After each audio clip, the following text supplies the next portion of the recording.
বন্ধুরা, আজকে আমি তোমাদের সঙ্গে শেয়ার করব কাতলা মাছের মাথা দিয়ে মুড়িঘণ্ট রেসিপি।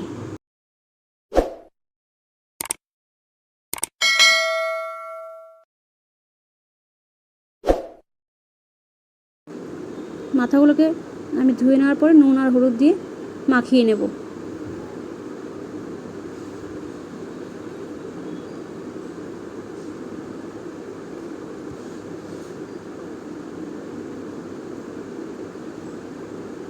দেখে কড়াইতে আমি তেল দিয়ে দিয়েছি আর মাছগুলোকে আমি ছেড়ে দিয়েছি তেলের মধ্যে।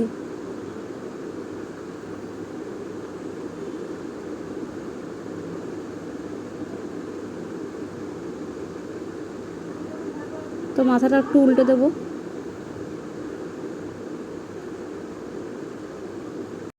দেখো বন্ধুরা, মাছের মাথাগুলো আমি ভালোভাবে ভেজে নিয়েছি।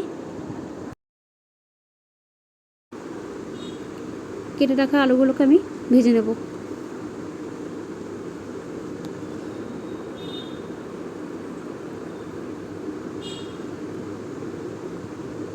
আমি নুন দিয়ে দিলাম,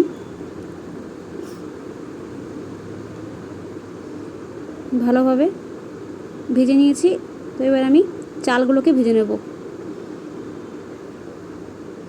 চালগুলো কিন্তু ভালোভাবে ধুয়ে আমি ভেজে নিচ্ছি।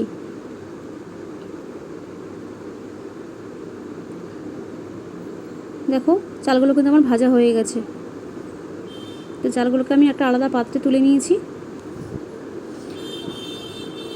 কড়াইতে তেল দেওয়ার পর দিয়ে দিয়েছি সাদা জিরে ফোড়ন, শুকনো লঙ্কা ফোড়ন, দারচিনি আর এলাচ ফোড়ন, আর দিয়ে দেব তেজপাতা।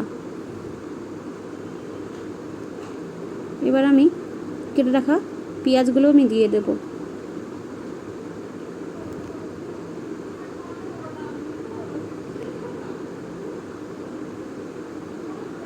দিয়ে দিলাম কাঁচা লঙ্কা। যে যেরকম ঝাল খাও সে বুঝে ঝাল দিও। দিয়ে দিলাম আদা রসুন বাটা।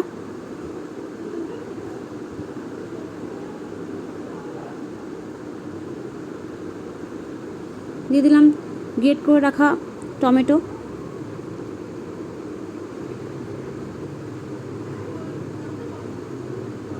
দিয়ে দিলাম জিরের গুঁড়ো, দিয়ে দিলাম ধনের গুঁড়ো, দিয়ে দিলাম হলুদ, দিয়ে দিলাম লঙ্কার গুঁড়ো।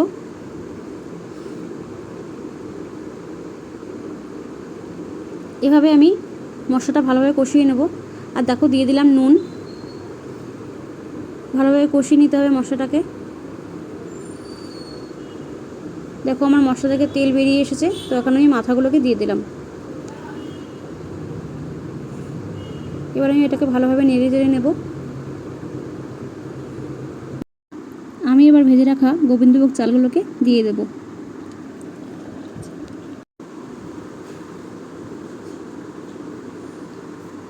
কে কে এরকম মুড়িঘণ্ট খেতে ভালোবাসো কমেন্ট করে প্লিজ জানাও।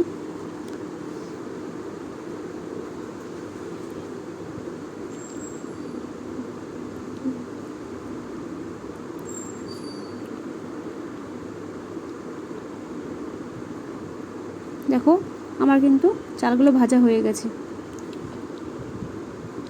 তো আমি এবার গরম জল করে রেখেছিলাম সেটা দিয়ে দিলাম। যেহেতু এটা গোবিন্দভোগ চাল সেহেতু জলটা অনেকটা টেনে নেয়। তো আমি এখানে আরেকটু জল অ্যাড করেছিলাম। দেখো বন্ধুরা, আমার কিন্তু মুড়িঘণ্ট তৈরি হয়ে এসেছে।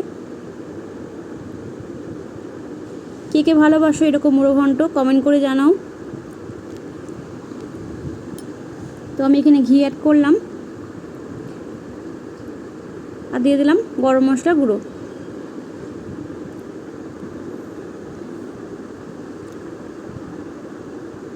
তো বন্ধুরা, ভিডিওটা ভালো লাগলে লাইক কমেন্ট ও শেয়ার করে দিও। দেখা হচ্ছে পরের ভিডিওতে।